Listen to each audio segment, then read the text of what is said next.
728. As you know, we've got you covered in election 2012. And there are two words that neither candidate's really talked about much, but a whole bunch of other people can't stop talking about. Those two words, fiscal cliff. Federal Reserve Chair Ben Bernanke says it would plunge our economy into a recession in January unless Congress reacts quickly. So Joe Krier, president of Krier Wealth Management, says he agrees with Bernanke. So let's start off with a definition.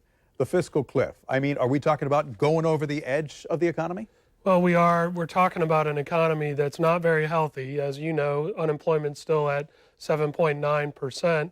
And some of these measures in the fiscal cliff, namely raising taxes and cutting government spending, are awesome long-term goals.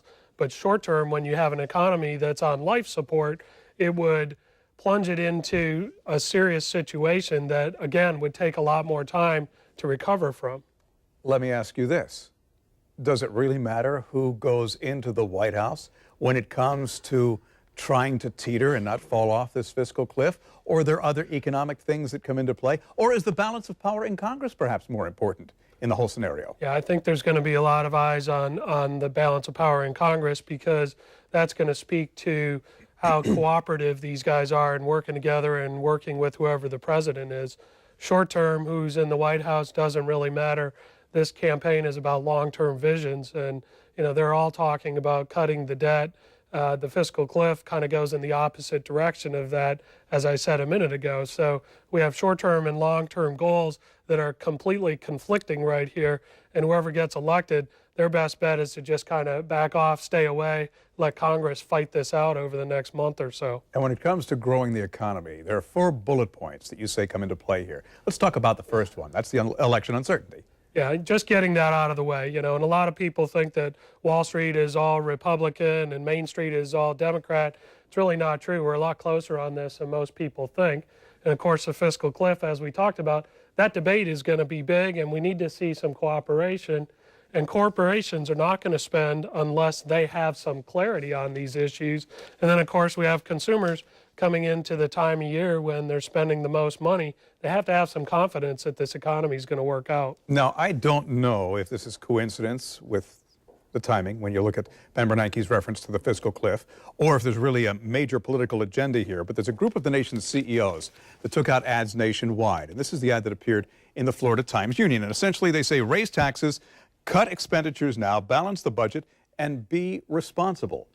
Sage advice? I believe so, and that group is a nonpartisan group, and they're looking long-term, and they're looking at the fact that we've accumulated $16 trillion of debt. Just paying the interest on that is consuming a large portion of our income right now, and that's with interest rates at all-time lows. So what they're worried about is if interest rates start going up, the cost of the United States just to service our existing accumulated debt would be enough to squash any economy on earth. We'd start looking like Europe or Greece or whatever.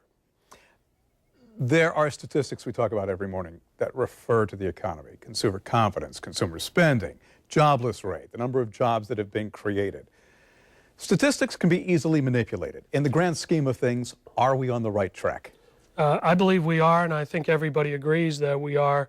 The problem is that it's just not happening as quickly as anyone would like. If the election was 12 months from now, I think Obama would be in a much better position, because we are seeing some slow growth in jobs. It's just not enough to really get things going and get the U.S. growing again, get to a situation where they even have a shot at balancing the budget. We're nowhere close right now, and even with a Romney win, it's going to be a heck of a stretch to have a balanced budget in 4 years. Time will tell.